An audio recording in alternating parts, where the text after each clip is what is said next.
I was born in former Yugoslavia. I was in the war. We fled on foot from enemy soldiers when I was 3 years old. I grew up in a refugee camp until I was about 7. And then I got bombed by NATO in Belgrade when I was 8. And the Yugoslavian dinar ceased to exist. So my entire family's, pension, wealth, everything that they had just disappeared overnight. And when you see that as a child and teachers tell you, hey, go to school, get a good job, save up your money, put it into, your Roth IRA or 401k or whatever it is, and eventually you'll have a really good pension, you can live well. I said that that's not for me because I saw that crash and burn when I was born into that. So to me, I always wanted to be an international investor. I always wanted to diversify my portfolio across different countries, have multiple passports. Welcome to the Real Estate Pros Show, where we interview real estate investing professionals from coast to coast, as well as the service providers that serve the real estate investing industry. Our goal is simple: share what's working now to help you improve and scale your business to the next level and meet the pros that can help you get there.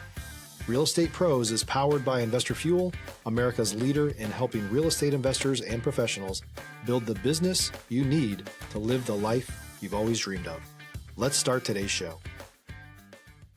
Property insurance for real estate investors doesn't have to be difficult, but it does need to be there to protect you when you need it. MyInvestorInsurance.com not only provides insurance at 15 to 30% cheaper than traditional agencies, it's built specifically for real estate investors like you. You can set up an account in about 2 minutes, get quotes on properties, turn on and turn off insurance for your fix and flip or rental properties in around 2 minutes without having to talk to anyone directly, all through our portal. There's no better way or faster way to make sure you've got the coverage you need to protect you, and no more lengthy policies either. Once you're set up, you're billed monthly and prorated by the day for however long your policy is active. It's powered by MSI, the third largest independent MGA, with 1.5 million customers and more than $1 billion in cumulative premiums written. Get set up today in about 2 minutes at myinvestorinsurance.com/fuel.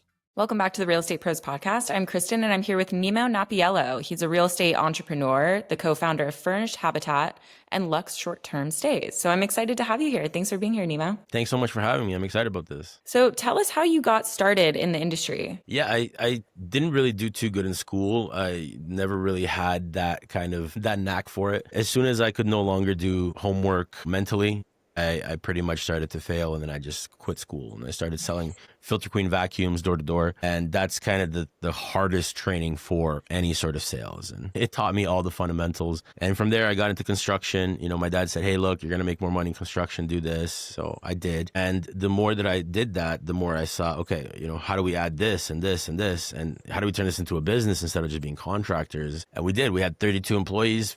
6,000 square foot shop. We had a bunch of crews installing outside, everything from Ontario to the east. We built RCMP buildings. We built the Yorkdale Mall in Toronto, the Sport Check there, a bunch of warehouses, like big government city council projects. And in the end, after my 4 or 5 years of putting everything I had into this, our partner ended up, scamming us.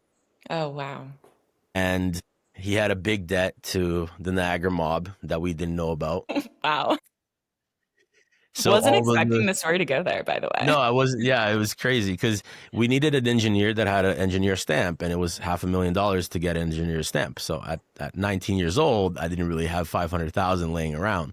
So we found a partner that could do the stamp and the insurance, and unfortunately he ended up 4 years later I learned everything, outside installation, inside manufacturing, managing the team, the sales, the AutoCAD, the design. And finally, when it was time to understand how the banks work and where does our money go, what do we do with it, how do we reinvest it, how do we buy material, I go in the bank and there's no money, and I'm like, oh my God, what happened here? And he's like, no, it's just for a little bit, I need to da-da-da. We're like, dude, you have 50% interest. You're never going to pay this off. Wow. It's just not possible. And that was my university. So when everybody else was coming out of university and finishing their studies, I was finishing my studies, and, I pretty much had no money to show for it, but I had a lot of knowledge and training and just mental hardships to go through to get me ready for the next step. Wow. So you get, scammed by your partner. What's your mindset during that time and what keeps you going and how did you recover? I didn't keep going. I went to my parents' basement and spent 6 months there playing video games and just hanging out with friends, and that was it.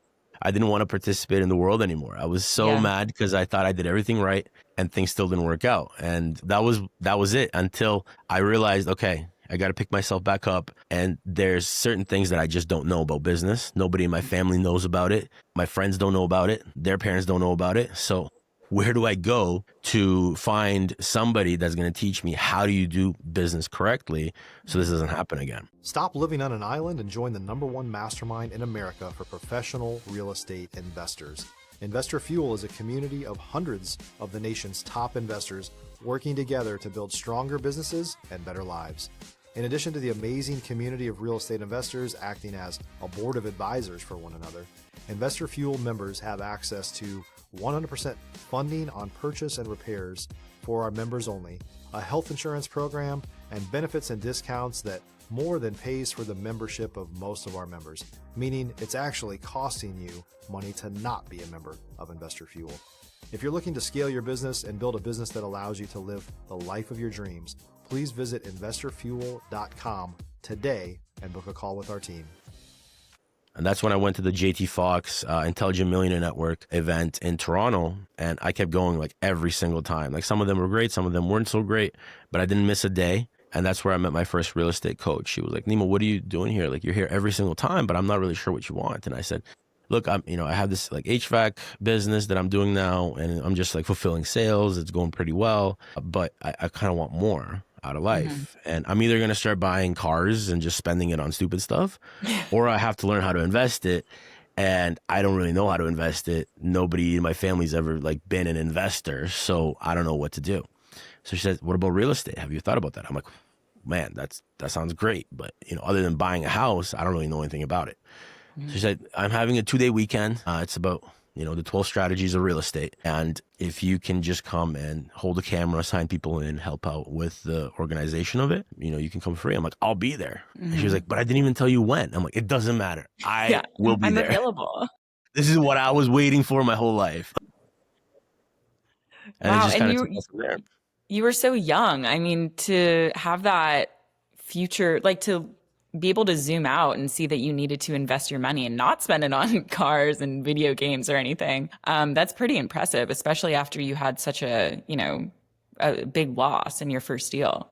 What caused that to happen in my mentality was I was born in former Yugoslavia. I was in the war. We fled on foot from enemy soldiers when I was 3 years old. I grew up in a refugee camp until I was about 7. And then I got bombed by NATO in Belgrade when I was 8. And the Yugoslavian dinar ceased to exist. So my entire family's, pension, wealth, everything that they had just disappeared overnight. And when you see that as a child and teachers tell you, hey, go to school, get a good job, save up your money, put it into, your Roth IRA or 401k or whatever it is, and eventually you'll have a really good pension, you can live well.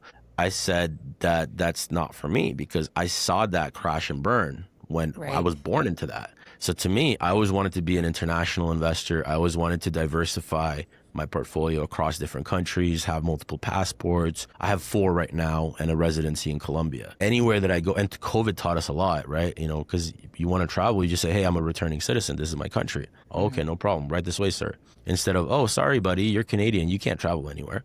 So I went through all those struggles, and I just disagree with that. I just want to be free. I just want to go where I want to go. I want to do what I want to do. And I want to have a diversified portfolio across different currencies, different countries, different markets. That's going to make me feel safe. And I think that that's the fear you kind of carry with you. You grow up like that. You always have this like, oh my God, it's all going to come crashing and burning down. How do I hedge against that? And that's what drove me to do all that. I mean, trauma can be very impactful sometimes and propel us into good things, like, positive things. I mean, that's such an incredible story. That's amazing. And you do have so many ventures in so many countries. You function in Canada, Colombia, and the US. So kind of tell us about how you expanded and the challenges in market? Yeah, I started flipping in Canada during the bull market. It was really great for me, and we did really well. And that caused me to sort of save up like a nest egg. And everybody was saying, hey, man, just get some burrs going, get some, buy, renovate, rent, refinance. And I said, dude, I don't want to, like, $300 a month in cash flow doesn't change my life. But making 80 to 150K per flip, that does change my life. And if I can get more of these done, I can create something that I can take that and move it somewhere else and create a bigger splash. If you're looking for consistent, high-quality leads, look no further than Investor Machine. Investor Machine isn't just another agency. It's the most sophisticated, data-driven lead generation company on the planet for real estate investors, and serves the role of being not just a lead generator for your business, but a marketing partner that is helping you achieve your goals along the way. Go to investormachine.com to learn more and schedule a call with our team today.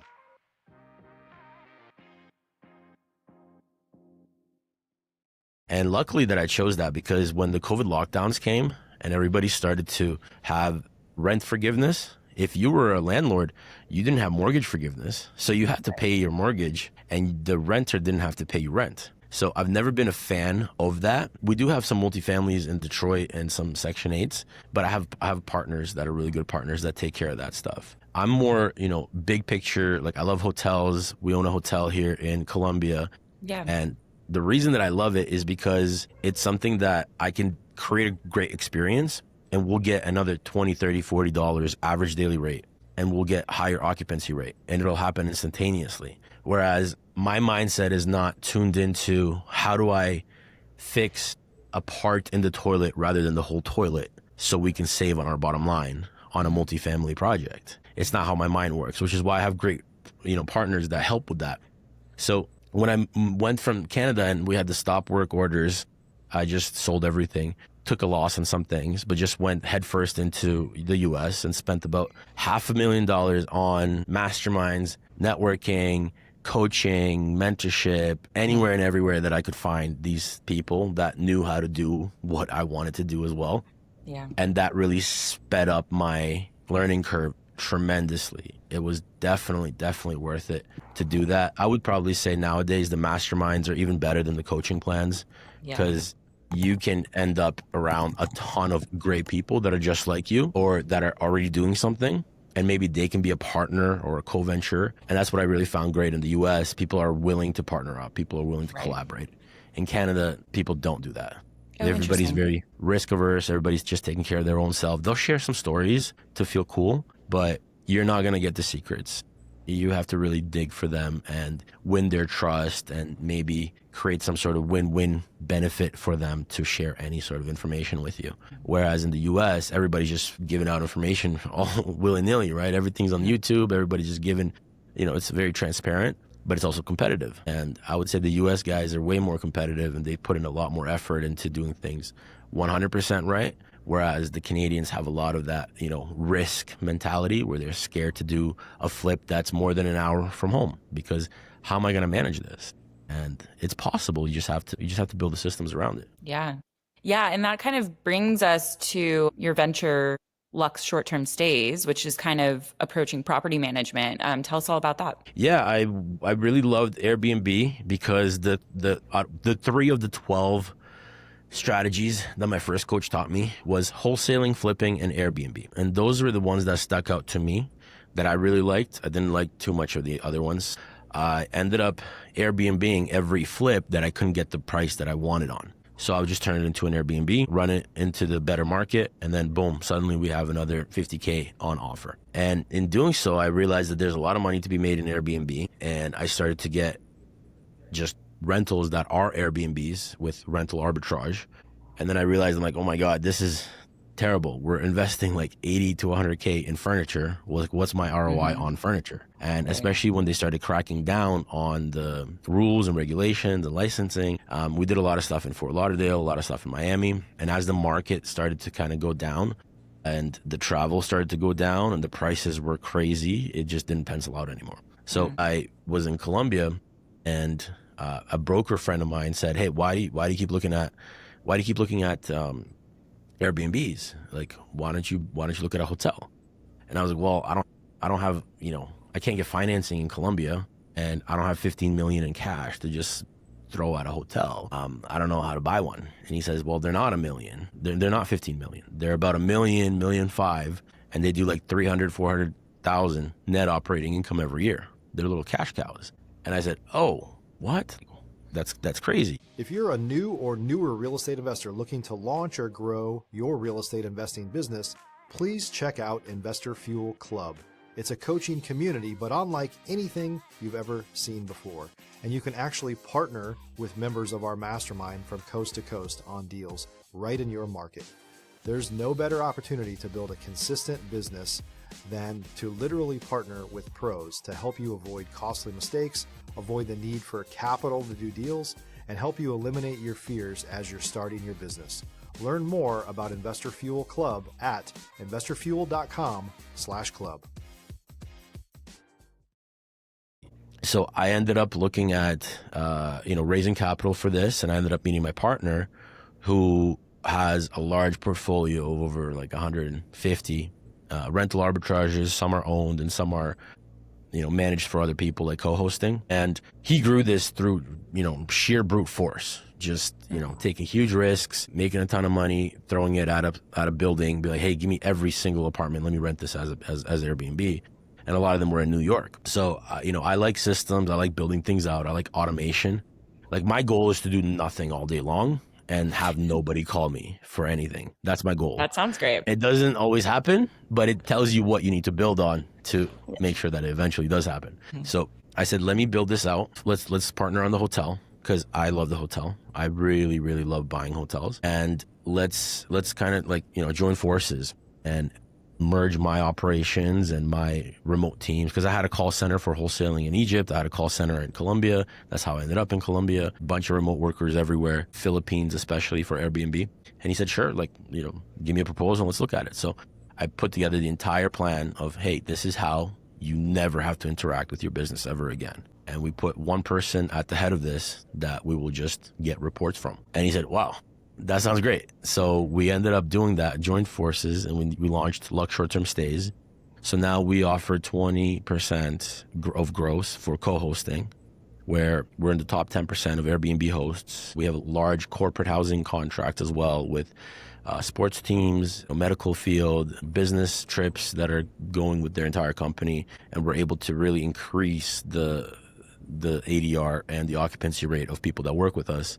Just because of the large portfolio that we have, we're getting a ton of leads all the time. And especially during the busy season, we have more than we can handle. So we're always looking at, hey, we're charging 20% for management, but you'll make more than what you're going to end up paying us because of the corporate housing contracts, because of our massive portfolio where we have 150 inquiries. And if we're 100% booked during the busy season, we probably have somewhere between 700, 800 leads that are coming in, and people are saying, hey, where can I stay? So the more that we manage, the more we have to place these during these seasons. And this kind of led to Furnished Habitat, which a lot of the money that we lose in Airbnb management and short-term rentals is actually to Airbnb. We have a full-time staff that we're always that's always fighting with Airbnb. And right now, people can say 3 weeks later or even 3 months later, hey, I didn't like that place. Like, the toilet didn't work. It didn't flush right. And Airbnb is like, oh yeah, no problem. Here's your money back. So now you have to go and fight that. And if you don't have a team, you're like a random investor. You got to still your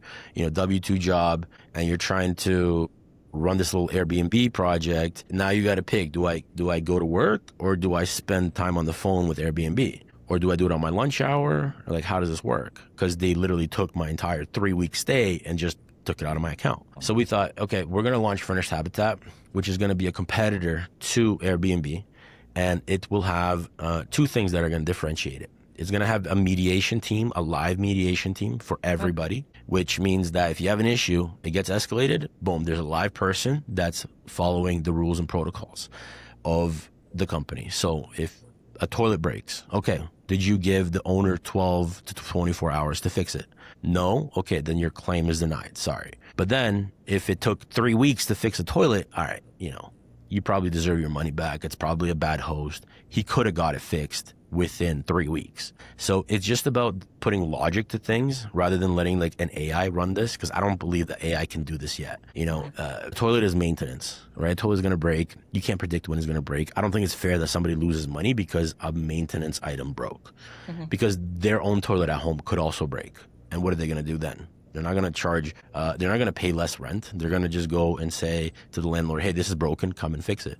And they're going to fix it. So why should the landlord or the owner in Airbnb also pay? So that's what's going to separate Furnished Habitat from Airbnb. It's going to have this feature. And we're looking at taking like large portfolios, people that have either great reviews or they're really interesting. They're great hosts. I don't want to make it for everybody. I want to make it for great hosts. And this way we're going to have a lot of great experiences for the users as well. And the second thing is it's going to have a crypto feature. So you're going to be able to pay with crypto. You're going to be able to receive in crypto. And if you want to just collect your funds in crypto, you can. If you want to use the app and stay in whatever place using your crypto to pay, you also can. And some of the recent news articles that we're seeing in the US have been looking pretty good and in favor of what's already being built in the background for this. So I'm pretty excited about that. That's amazing. Yeah.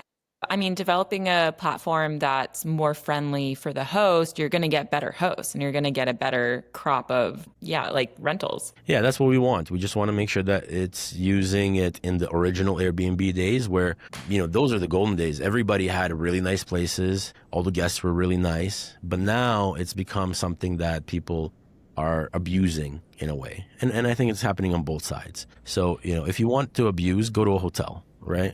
You come to my hotel, you have any issue, no problem. We call the police, they take care of it. Or something's broken, their staff, they'll repair it. If something's happening and you need help with something, there's always somebody there that can help. But in an Airbnb, you have to understand, you're even though it's turned into a business, this is still just a family home. It's not a purpose-built building. Things go wrong, mistakes happen. Managing Airbnbs is extremely difficult. Managing cleaning, managing your supplies. A lot of times you're not going to have everything perfect. So does it make sense to not give the owner a chance to sort of reconcile that issue and just take all the money back? It doesn't. But also, we can't let owners get away with everything either. We have to hold them accountable to make sure that they're providing good experiences. So that's why something that's like, a little bit more elite, a little bit more exclusive, a little bit more private is what we want to introduce to the market, where people are going to have a great time using this and they're going to know what they're going to expect every time. And we don't have a problem kicking people off, right? And this is going to be handled very, very intimately. So if we constantly are seeing, and because we know this, we're already doing this. So if we see people constantly trying to come back on our platform and we know they're not a good host, there's multiple ways to just ban them from that. So we just really want the ultimate experience to be predictable, to be safe, to be enjoyable. And that's for both sides, the user and the provider. Yeah, I imagine it protects the guest as well, because I'm sure there are some hosts out there that try to, maybe get an extra buck on cleaning or something breaking or whatever it is. Yeah, absolutely. Yeah. That's amazing. So, I mean, this has gone by so quickly. You have so much going on. Tell us how to find you and how to find all of your businesses. Yeah. Instagram, Real Estate Nemo, and that's probably the best way to reach out. I'm always checking that. realestatenemo.com. You can look at also luxeshorttermstays.com and humanitarianinvestments.org. So that's our Detroit multifamily and commercial department. So anything that you guys want to talk about, whether it's from lending or just business or just real estate, I love this stuff. This is my bread and butter and also what I've done for the past 14 years. So always more than happy to share and help anybody that's interested in either getting started or if they just want a little bit of advice or if they're looking at partnerships or joint ventures. I'm always looking to throw some good money at good projects as well. Amazing. Yeah, it sounds like you're kind of like a master networker. I try. Yeah. Amazing. Well, thank you so much for being here. I mean, this has been awesome hearing about everything you have going on. Yeah, thank you so much for having me. This is great. Yes. And thank you everyone for listening, and we will see you back next time. Thank you. Bye. Thanks for joining us for today's Real Estate Pros Show.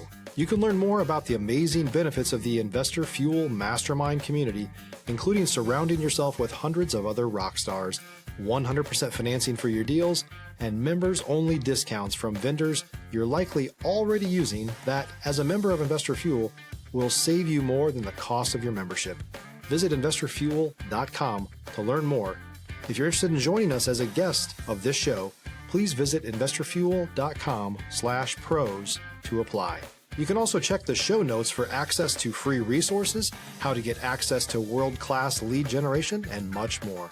Don't forget to subscribe so you never miss another episode. Have a great day. We'll see you on the next show.